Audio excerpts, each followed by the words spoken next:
ராணிப்பேட்டை மாவட்டம் ஆற்காடு அருகே அரசு பேருந்து விபத்துக்குள்ளானதில் 30க்கும் மேற்பட்டோர் படுகாயமடைந்தனர்.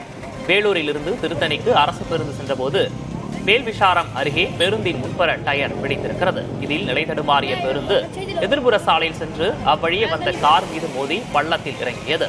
விபத்தில் படுகாயமடைந்த 30க்கும் மேற்பட்ட பயணிகள் அரசு மருத்துவமனையில் அனுமதிக்கப்பட்டுள்ளனர்.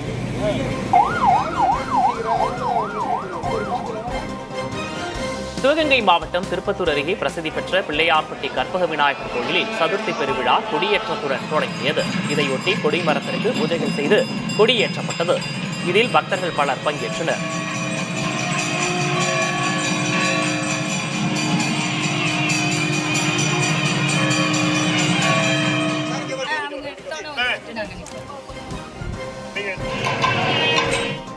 நாகை மாவட்டம் சாமந்தான்பேட்டையில் கூடுதல் பள்ளி கட்டடம் கட்டித்தரக் கோரி மாணவர்கள் வகுப்புகளை புறக்கணித்து தர்ணா போராட்டத்தில் ஈடுபட்டனர்.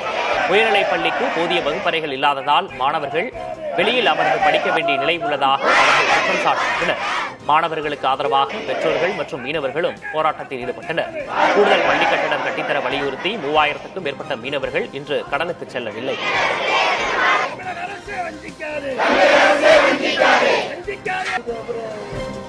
கோவை மாவட்டம் வால்பாறை பகுதியில் உள்ள ஆறுகளில் வெள்ளப்பெருக்கு ஏற்பட்டுள்ளதால் பொதுமக்கள் மற்றும் சுற்றுலா பயணிகள் குளிக்க தடை விதிக்கப்பட்டுள்ளது. வால்பாறை சுற்றுவட்டார பகுதிகளில் பெய்து வரும் கனமழையால் பொதுமக்களின் இயல்பு வாழ்க்கை பாதிக்கப்பட்டுள்ளது. அக்காமலை புல்மலை பகுதியில் இருந்து வரும் ஆற்றில் செந்நிறத்தில் வெள்ளப்பெருக்கு ஏற்பட்டுள்ளது. மேலும் கூழாங்கல் ஆறு, நடுமலை ஆறு, பிர்லா ஃபால்ஸ் ஆகியவற்றிலும் வெள்ளம் ஏற்பட்டுள்ளதால் அவற்றில் குளிக்க தடை விதிக்கப்பட்டிருக்கிறது.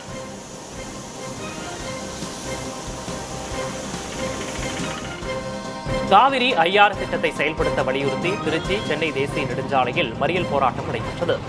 தேசிய தென்னிந்திய நதிகள் இணைப்பு விவசாயிகள் சங்கம் சார்பில் போராட்டத்தில் அச்சங்கத்தின் தலைவர் ஐயாக்கண்ணு உள்ளிட்ட விவசாயிகள் மட்டுமின்றி சலவை தொழிலாளர்களும் பங்கேற்றனர்.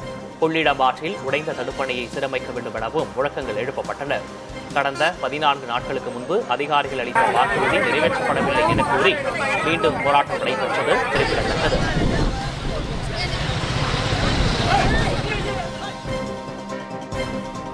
ஈரோடு அருகே கோயில் தேர் திருவிழாவை முன்னிட்டு அமைக்கப்பட்டிருந்த பொழுதுபோக்கு சாதனங்கள் வண்ண விளக்குகளால் அலங்கரிக்கப்பட்டு ஜொலித்தது.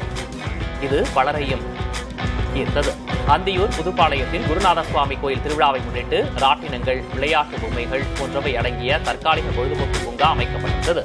இவை வண்ண விளக்குகளால் அலங்கரிக்கப்பட்டு இரவில் காண்போரை கவரும் வகையில் ஜொலித்தது.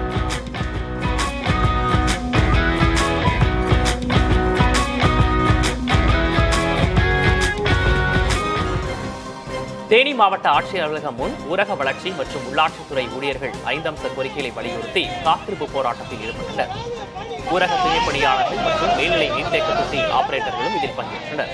ஊதிய உயர்வு வழங்க கோரியும் 2018ஆம் ஆண்டுக்கு பின் ஓய்வு பெற்றவர்களுக்கான நிலுவைத் தொகையை வழங்க வலியுறுத்தியும் முழக்கங்கள் எழுப்பப்பட்டன.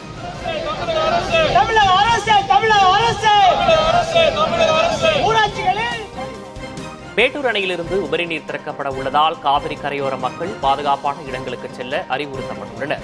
கர்நாடகாவில் காவிரி நீர்பிடிப்பு பகுதிகளில் கனமழை காரணமாக கபினி, கிருஷ்ணராஜசாகர் அணைகளில் இருந்து வினாடிக்கு 95,000 கனஅடி தண்ணீர் திறக்கப்பட்டதால் மேட்டூர் அணை நீர்மட்டம் 120 அடியை மீண்டும் எட்ட உள்ளது.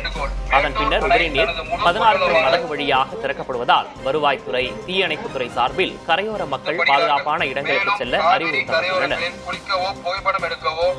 எடுக்கவோ கால்நடைகளை குளிப்பாட்டவோ கூடாது என வழியாக திறந்துவிடப்பட உள்ளது. எனவே காவிரி கரையோரம் பகுதியில் வசிக்கும் பொதுமக்கள் அனைவரும் பாதுகாப்பான இடத்திற்கு செல்லும் வேண்டுகோள். மேட்டூர் அணை தனது முழு கொள்ளளவான மயிலாடுதுறை மாவட்ட தலைமை மருத்துவமனையில் மருத்துவ முகாம் நடத்துவதில் குறைபாடுகள் இருப்பதாக குற்றம் சாட்டி மாற்றுத்திறனாளிகள் சங்கத்தினர் ஆர்ப்பாட்டத்தில் ஈடுபட்டனர். மருத்துவமனை வளாகத்திலேயே முகாம்களை நடத்த வேண்டும், நிரந்தரமான நரம்பியல் மருத்துவர் ஒருவரை நியமிக்க வேண்டும் என முழக்கங்களை எழுப்பினர். தங்களை அலைக்கழிக்காமல் அனைத்து சான்றிதழ்களையும் ஒரே இடத்தில் வழங்க அரசு நடவடிக்கை எடுக்க வேண்டும் என மாற்றுத்திறனாளிகள் வலியுறுத்தினர்.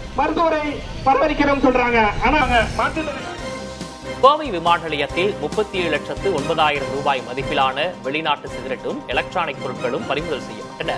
ஏர் அரேபியா விமானத்தில் சந்தேகப்படும்படி இருக்கும் பயணிகளை சுங்கத்துறை அதிகாரிகள் சோதனை செய்தனர். அப்போது 5 பயணிகளிடம் 856 வெளிநாட்டு சிகரெட், ட்ரோன் உதிரி பாகங்கள், 10 மைக்ரோபோன்கள், 36 வகைகளைச் சேர்ந்த எலக்ட்ரானிக் பொருட்களை பறிமுதல் செய்தனர். இதைத் தொடர்ந்து அவர்கள் மீது சுங்க சட்டத்தின் கீழ் நடவடிக்கை எடுக்கப்படும் என அதிகாரிகள் தெரிவித்துள்ளனர். சிவகங்கை மாவட்டம் ஒக்கூர் அருகே வீணாக செல்லும் காவிரி கூட்டு குடிநீரை தடுக்க அதிகாரிகள் நடவடிக்கை எடுக்க வேண்டும் என மக்கள் கோரிக்கை விடுத்துள்ளனர். ஒரு வார காலமாக குடிநீர் குழாய்களில் இருந்து தண்ணீர் வீணாக செல்கின்றன. அதனால் இக்குழாய்களை உடனடியாக சரி செய்ய அப்பகுதி மக்கள் கோரிக்கை விடுத்துள்ளனர். காவிரி நீர்பிடிப்பு பகுதிகளில் பெய்து வரும் கனமழையால் கர்நாடக அணைகளிலிருந்து நீர்த்திறப்பு அதிகரிக்கப்பட்டுள்ளது. இதனால் தமிழக எல்லையான பிலிகுண்டுலுவுக்கு வரும் நீரின் அளவும் அதிகரித்துள்ளது. நேற்று 6000 கனஅடியாக இருந்த நீர்வரத்து படிப்படியாக அதிகரித்து தற்போது 16,000 கனஅடியாக உயர்ந்துள்ளது. கனமழையால் நீர்வரத்து மேலும் அதிகரிக்க வாய்ப்புள்ளதால் கரையோர மக்களுக்கு வெள்ள அபாய எச்சரிக்கை விடுக்கப்பட்டுள்ளது. சேலம் அருகே வனப்பகுதியில் மான்வேட்டைக்கு வந்தவரை வனத்துறையினர் கைது செய்து சிறையில் அடைத்தனர். மாவட்ட வன அலுவலருக்கு மான்வேட்டைக்கு ஒரு கும்பல் சுற்றி வருவதாக தகவல் வந்துள்ளது. உடனடியாக வனத்துறையினர் ரோந்து பணியில் ஈடுபட்டனர். அப்போது மான்வேட்டைக்கு 2 பேர் நாட்டு துப்பாக்கியுடன் சுற்றி வந்ததை வனத்துறையினர் பார்த்துள்ளனர். உடனடியாக துப்பாக்கியை பறிமுதல் செய்து 2 பேரையும் கைது செய்து சிறையில் அடைத்தனர். நீலகிரி மாவட்டம் கூடலூர் அருகே தேயிலை தோட்டத்தில் உள்ள சேற்றில் சிக்கி தவித்த குட்டி யானையை தாய் யானை 2 மணி நேரத்திற்கு மேல் போராடி மீட்டது.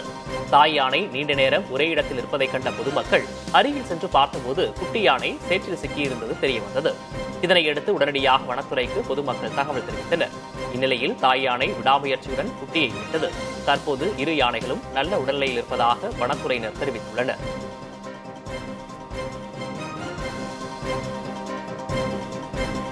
ராசிபுரம் அருகே கார்கள் நேருக்கு நேர் மோதிக்கொண்ட விபத்தில் பெண் ஒருவர் உயிரிழந்தார். கோனேரிப்பட்டி பகுதியைச் சேர்ந்த விஸ்வநாதன் காரில் ராசிபுரம் சென்று கொண்டிருந்தார். அதே பகுதியைச் சேர்ந்த மற்றொரு குடும்பத்தினர் காரில் சேலம் நோக்கி சென்று கொண்டிருந்தனர். இதில் விஸ்வநாதனின் கார் டயர் வெடித்து எதிரே வந்த காரில் மோதி விபத்து ஏற்பட்டது. விபத்தில் அவரது மனைவி மைத்திலி சம்பவ இடத்திலேயே உயிரிழந்தார். மேலும் படுகாயமடைந்த 5 பேர் சிகிச்சைக்காக ராசிபுரம் மருத்துவமனையில் அனுமதிக்கப்பட்டுள்ளனர். செங்கல்பட்டு மாவட்டம் மேல்மருவத்தூர் அருகே திருச்சி சென்னை தேசிய நெடுஞ்சாலையில் சிமெண்ட் ஏற்றி வந்த டேங்கர் லாரி பழுதாகி நடுவழியில் நின்றதால் கடும் போக்குவரத்து நெரிசல் ஏற்பட்டது. இதன் காரணமாக சுமார் 3 கிலோமீட்டர் தூரத்திற்கு வாகனங்கள் அணிவகுத்து நின்றன. லாரி ஓட்டுநர் தற்காலிகமாக பழுதை சரி செய்து வண்டியை எடுத்துச் சென்ற பின்னரே போக்குவரத்து சீரானது. இதற்கிடையில் மதுராந்தகம் புறவழிச்சாலையில் பேருந்துகள் நின்றதால் சுமார் 5 கிலோமீட்டர் தூரத்திற்கு போக்குவரத்து பாதிக்கப்பட்டது.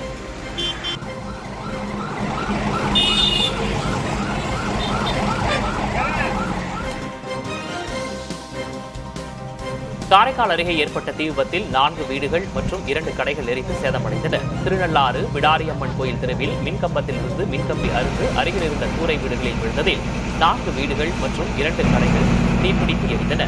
தகவல் அறிந்த தீயணைப்புத் துறையினர் விரைந்து சென்று தீயை அணைத்தனர்.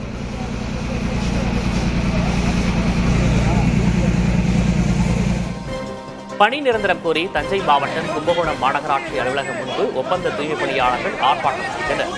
தொழிலாளர்களிடம் பிடித்தம் செய்யும் PF பணத்தை உடனே வழங்க கோரியும் ESI மருத்துவ வசதி செய்து தர வலியுறுத்தியும் ஆட்சியர் அறிவித்த சம்பள பணத்தை தர மறுக்கும் தனியார் ஒப்பந்த நிறுவனத்தை கண்டித்தும் இந்த ஆர்ப்பாட்டம் நடைபெற்றது. இதேபோல் ஒப்பந்ததாரர்கள் முறையாக ஊதியம் வழங்குவதில்லை என புகார் தெரிவித்து நீலகிரி ஆட்சியர் அலுவலகம் முன்பு ஒப்பந்த தூய்மைப் பணியாளர்கள் ஆர்ப்பாட்டம் செய்தனர்.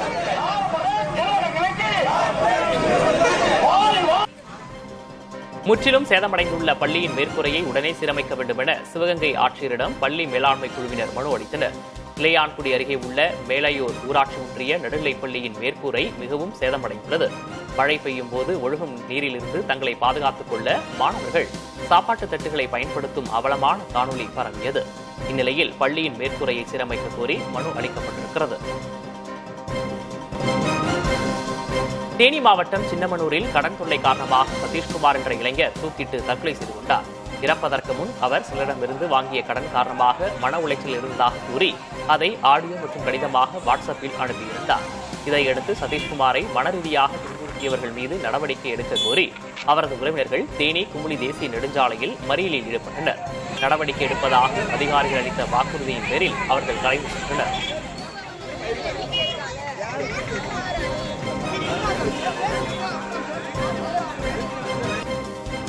திருவாரூர் மாவட்டம் திருத்துறைப்பூண்டி அருகே அரசு பள்ளிக்கு கழிப்பறை வசதி கோரி மார்க்சிஸ்ட் கம்யூனிஸ்ட் கட்சியினர் மறியலில் ஈடுபட்டனர்.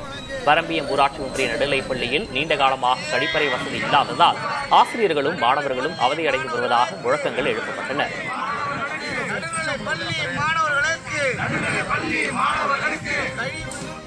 சென்னை மாதவரம் போக்குவரத்து புலனாய்வு பிரிவு உதவி ஆய்வாளர் ஆனந்தன் தூக்கிட்டு தற்கொலை செய்து கொண்டார். திருவிக்க நகரில் உள்ள தாயின் வீட்டிலிருந்து ஆனந்தனின் உடல் மீட்கப்பட்டு கூராய்வுக்கு அனுப்பப்பட்டுள்ளது. குடும்ப பிரச்சனை காரணமாக அவர் சமீப காலமாகவே மன உளைச்சலில் இருந்ததே தற்கொலைக்கு காரணம் என கூறப்படுகிறது.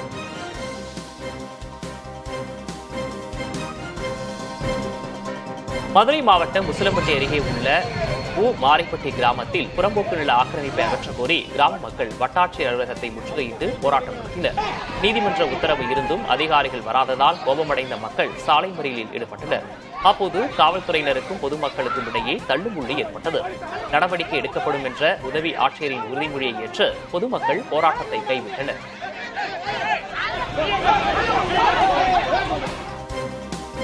ஈரோடு மாவட்டம் சத்தியமங்கலம் அருகே கரும்பு ஏற்றிச் சென்ற லாரியை வழிமறித்த யானை கரும்புகளை சுவைத்தது.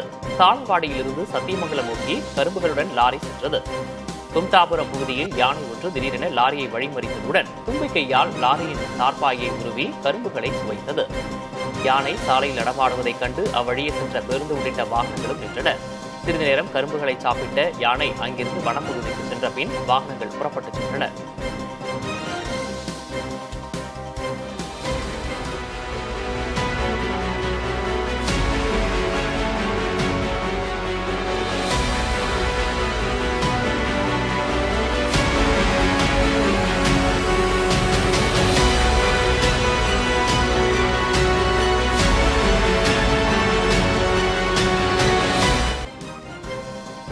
தேனி மாவட்டம் பெரியகுளம் பகுதியில் 2ஆம் போக நெல் சாகுபடி அறுவடை பணியில் விவசாயிகள் மும்முரமாக ஈடுபட்டுள்ளனர்.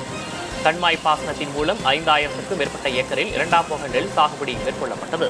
பயிர் நல்ல விளைச்சல் அடைந்ததை அடுத்து நெற்கதிர்களை அறுவடை செய்யும் பணிகளில் விவசாயிகள் மும்முரமாக ஈடுபட்டுள்ளனர். நெல் சாகுபடியில் நல்ல மகசூல் கிடைத்துள்ளதாக விவசாயிகள் மகிழ்ச்சி தெரிவித்தனர். நீலகிரி மாவட்டம் கூடலூரில் தொடர்ந்து பெய்த கனமழை காரணமாக மாயாற்றில் வெள்ளப்பெருக்கு ஏற்பட்டுள்ளது. இதனால் தெப்பக்காடு பகுதியில் மாயாற்றின் குறுக்கே கட்டப்பட்டுள்ள தரைப்பாலத்தை வெள்ளம் மூழ்கடித்து செல்கிறது.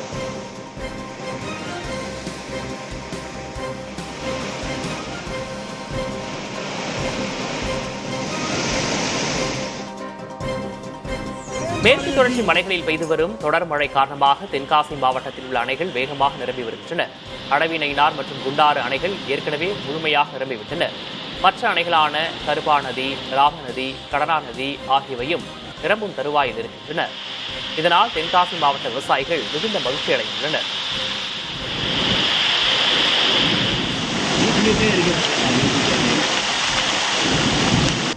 முக்கியமான வேலை இருக்கலாம்.